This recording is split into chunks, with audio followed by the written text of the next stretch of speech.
This time in 2011 was called the Arab Spring in much of the Western media. It was a time of Arab uprisings that began with a Tunisian trader setting himself on fire in protest at being cheated by corrupt officials.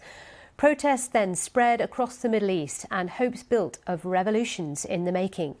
10 years on, though, there have been no happy endings. Regimes fought back, wars broke out, poverty tightened its grip, and as our Middle East editor Jeremy Bowen reports, what should have been a decade of democracy has become a decade of despair.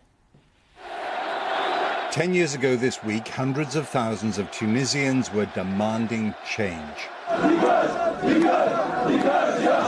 They chanted for the fall of the regime, and when it fell,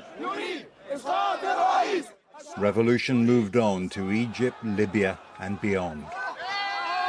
Only Tunisia emerged with a new democracy. Elsewhere, democratic hopes were exaggerated, then crushed. But the Middle East was starting a long, painful, and still unfinished transformation. We're going to do everything, and we're going to make it. We're going to make it.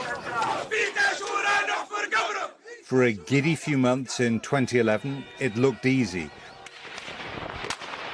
Until the regimes fought back, there have been no happy endings.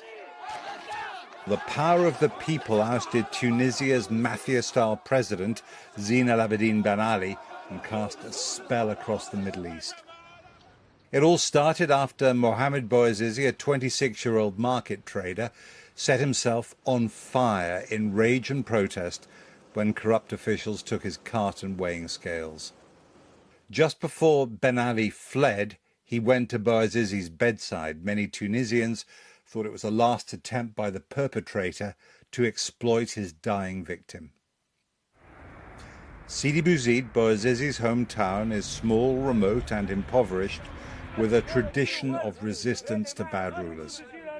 In Sidi Bouzid this January, a decade of economic failure and unemployment has tarnished his legacy.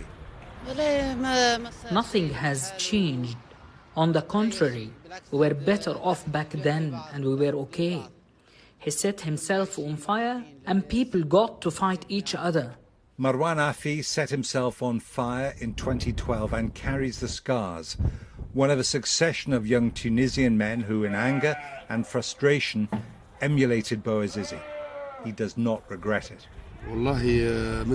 No, I didn't. If time goes back, I would do it again. I'm living dead. I'm a dead man living. There is nothing new.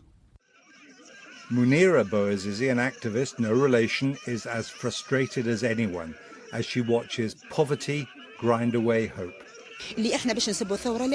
We will not abandon the revolution. The only thing I'm blaming the Tunisian society for is that they staged a revolution but abandoned it. The Tunisian people triggered a revolution but could not achieve its goals and become despairing now. Despair is a word used often in the last 10 years. Refugees, war and extremism, not democracy, have dominated the decade in the Middle East. Before the pandemic, would-be revolutionaries occupied main squares in Beirut and Baghdad. 10 years on, the reason for the 2011 uprising still exists. Anger at corruption, unemployment and oppression. This year, add COVID's impact. Since 2011, the old order in the Middle East has been fighting for its life.